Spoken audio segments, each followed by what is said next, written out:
Generally जब आध्यात्मिकता की या धर्म की बातें की जाती हैं तो सामान्य रूप से माना जाता है कि ये बाद की बातें हैं, नौकरी वोकरी हो जाए, रिटायरमेंट वगैरह हो जाए, जब कुछ करने को न बचे तब धर्म की राह पर चला जाएगा।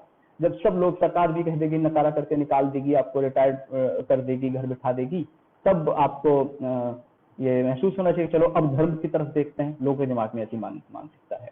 पर वास्तव में युवापन इस समय है और सारी आध्यात्मिकता, सारे धर्म, सारी राष्ट्रीयता, सारे आदर्शों को जीने की सही उम्र यही है। ऐसा क्यों है, इसको समझिए कि ऐसा क्यों है।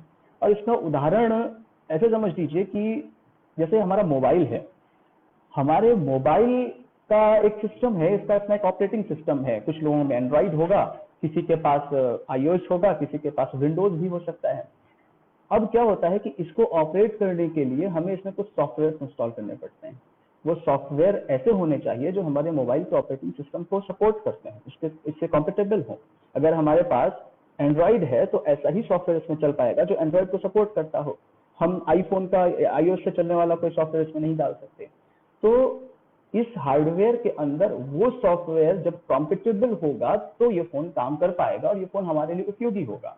इसी तरीके से एक युवा के इस हार्डवेयर में जो प्राकृतिक संभावनाओं का सॉफ्टवेयर है, जो परमात्मा की, प्रकृति की जो अनंत, जो इस तरीके की अपार संभावनाएं वाली चीजें हैं, वो सब इस सॉफ्टवेयर से कंपेटेबल इस अवस्था में होती हैं जब व्यक्ति पूरी तरीके से, हर तरीके से अपने चरम पर होता है।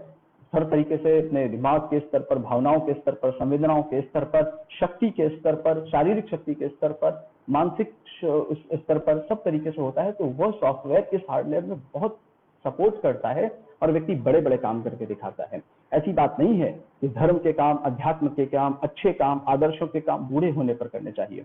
अगर आप इतिहास की तरफ नजर डालें तो आप ये पाएंगे कि हमारे इतिहास में जब भी कुछ बहुत अच्छा हुआ है, जिसने भी कुछ रिमार्केबल किया है, जिसने भी कुछ उल्लेखनीय कार्य किए हैं, वो उच्च युवावस्था में किए हैं। आप चाहे शहीदों को देखिए, हमारे स्वतंत्रता संग्राम सेनानियों को देखिए, और उससे पीछे चले जाइए तो आप विवेकानंद को देख सकते हैं, महर्षि अरविंद को देख सकते हैं। आप अगर और पीछे चले जाइए तो कृष्ण को देखिए, राम को देखिए। उन्होंने जो भी उल्लेखनीय, उनके पिता दशरथ ने भी जो भी देवासुर संग्राम विजेता बने वो सब उन्होंने अपनी युवावस्था में ही किए।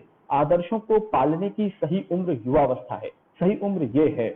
और अगर आदर्श अपने जीवन में इस तरीके से स्थापित हो जाएं कि वह जीवन की हर आयु तक बने रहें, तो फिर आयु का कोई असर नहीं पड़ता, व्यक्ति मरते दम तक युवा रह सकता है। हमने एक युवा, हम आप सब ने अपनी आंखों के सामने देखा है, जो दक्षिण भारत के रामेश्वरम में एक मस्जिद वाली गली में पैदा हुआ था, बड़ी गरीबी में पढ़ा था, लेकिन उसने यौवन की सार्थकता को अपने अंदर जी लिया, तो मरते दम तक युवा रहा और ऐसी शानदार जिंदगी जी कि उस मस्जिद की गली में रहने वाला बच्चा, जिसके पास खाने को नहीं था, जिसके पास घरों में पहनने को नहीं था, बड़ी गरीबी में पला था, वो बच्चा मिसाइल मैन बना, भारत रत्न बना, राष्ट्रपति बना, महामहिम कहा गया, उसको दुनिया का सम्मान मिला, लोगों ने उसको पूजा।